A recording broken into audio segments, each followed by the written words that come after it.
National Security Council Report 68 was a 58-page top-secret policy paper by the United States National Security Council presented to President Harry S. Truman on April 14, 1950.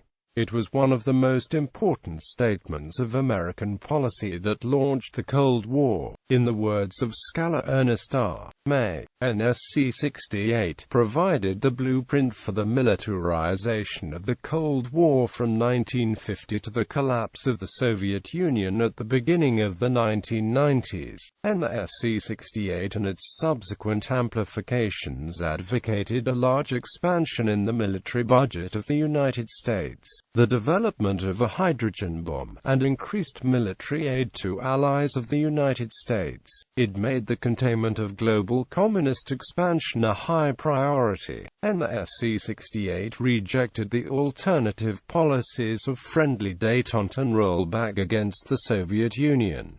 Historical background. By 1950, events dictated the need to examine U.S. national security policies. The North Atlantic Treaty Organization was operational. Military assistance for European allies had begun. The Soviet Union had detonated an atomic bomb, and the Communists had solidified the control of China, with the threat of communism to the U.S. and its allies expanding. On the 31st of January 1950, President Truman directed the Department of State and Department of Defense to undertake a re-examination of our objectives in peace and war and of the effect of these objectives on our strategic plans. A State Defense Policy Review Group was set up under the chairmanship of Paul Nitze of the State Department. The Defense Department representatives on the committee initially resisted proposals that would exceed the existing $12.5 billion ceiling on defense spending. The report is known as NSC-68, was requested by NSC Study Group Paul Nitze, Chair, John P. Davis, Robert Tufts, Robert Hooker, Dean Acheson, Chip Bolin, Major General Truman Landon, Joint Chiefs Representative Samuel S. Butano, Robert Lovett, Deputy Secretary of Defense. Originally, President Truman did not support NSC-68 when it was brought to him in 1950. He believed that it was not specific about which programs would be affected or changed, and it also didn't go well with his previous defense spending limits. Truman sent it back for further review until he finally approved it in 1951. The document outlined the de facto national security strategy of the United States for the time and analyzed the capabilities of the Soviet Union and of the United States of America from military, economic, political, and psychological standpoints.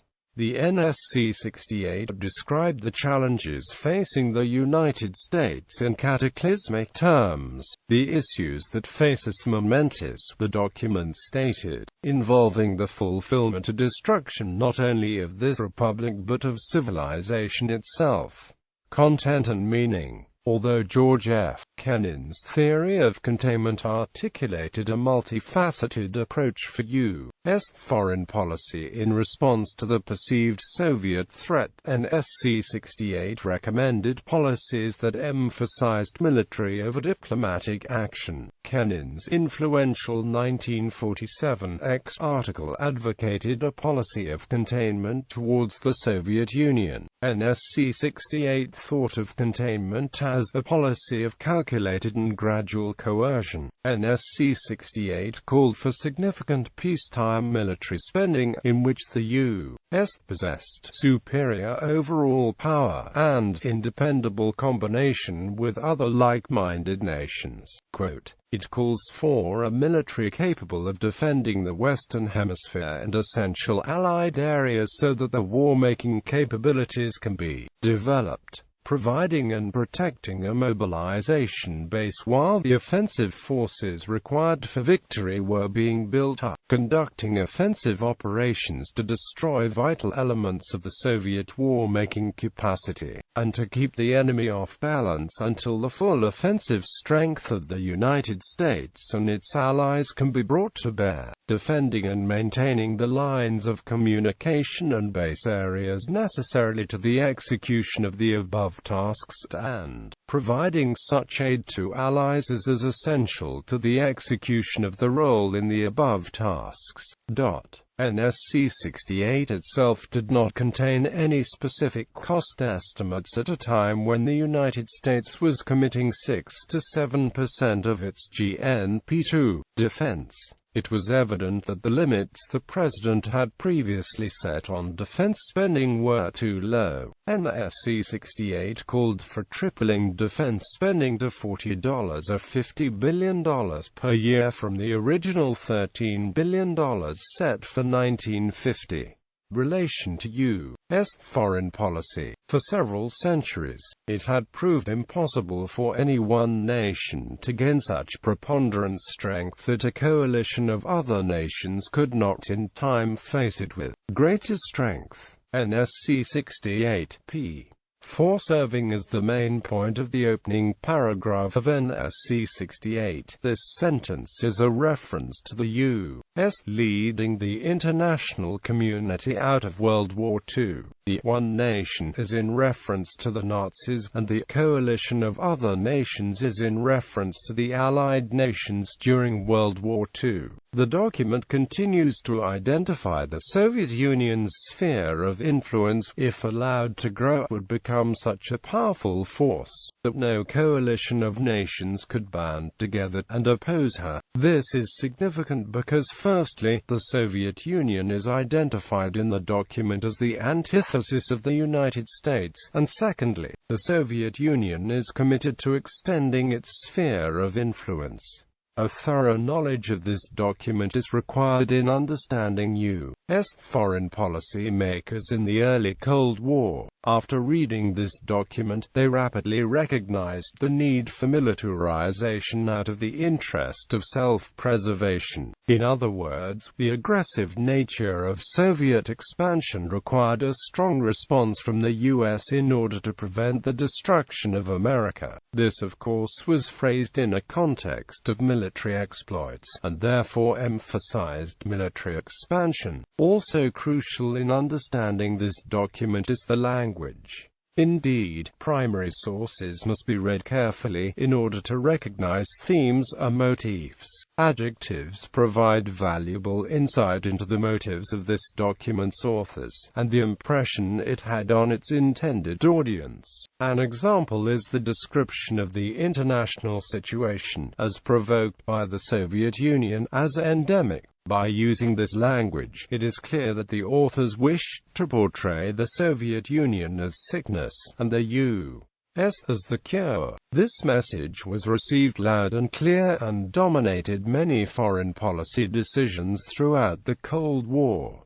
Internal debate. NSC-68 drew some criticism from senior government officials who believed the Cold War was being escalated unnecessarily. When the report was sent to top officials in the Truman administration for review before its official delivery to the president, many of them scoffed at its arguments. Willard Thorpe questioned its contention that the USSR is steadily reducing the discrepancy between its overall economic strength and that of the United States.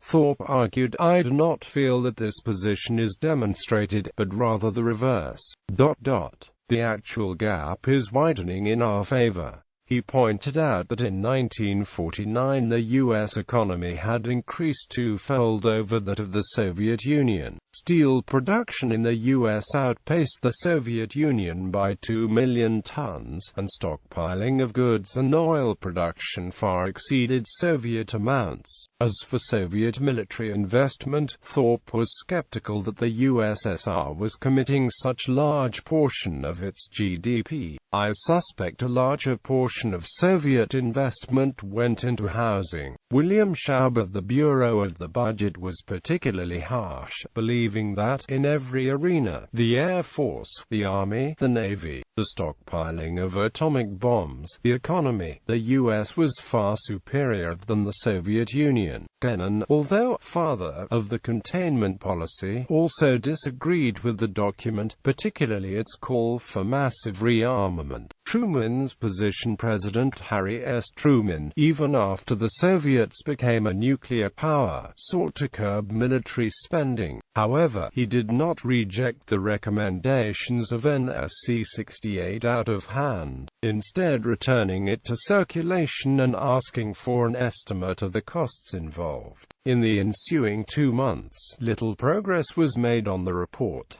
By June, NSC had practically given up on it, but on June 25, 1950, North Korean forces crossed the 38th parallel north.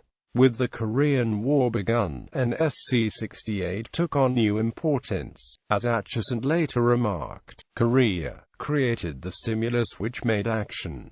Public opinion. The Truman administration began a nationwide public relations campaign to convince Congress and opinion setters of the need for strategic rearmament and containment of Soviet communism. It had to overcome isolationists, including Senator Robert A. Taft, who wanted less world involvement, as well as intense anti-communists such as James Burnham, who proposed an alternative strategy of rollback that would eliminate communism or perhaps launch a preemptive war. The State Department and the White House used the North Korean attack of June 1950 and the seesaw battles during the first few months of the Korean War to steer congressional and public opinion toward a course of rearmament between the two poles of preventive war and isolationism. Historical debate. NSC-68 is a source of much historical debate, as is the escalation of the Cold War. NSC-68 was an important part of an overall shift in American foreign policy to a comprehensive containment strategy that was confirmed by successive administrations. Analysis ranges from Michael Hogan's belief that NSC-68 portrayed the threat in the worst light possible to providing an accurate picture of a genuine and growing threat. Conclusion. This document is critical to understanding the Cold War with its effect on similar national security documents such as the National Security Strategy March 2005, but also provides insight to current U.S. foreign policy. Implementation of NSC-68 shows the extent to which it marked a shift in U.S. policy, not only toward the USSR, but toward all communist governments. By signing the document, Truman provided a clearly defined and coherent U.S. policy that did not really exist previously. Furthermore, it can be argued that NSC-68, as proposed by the NSC, addressed Truman's problem of being attacked from the right following the Red Scare and Alger Hiss case. Although not made public, NSC-68 was manifested in subsequent increases in America's conventional and nuclear capabilities,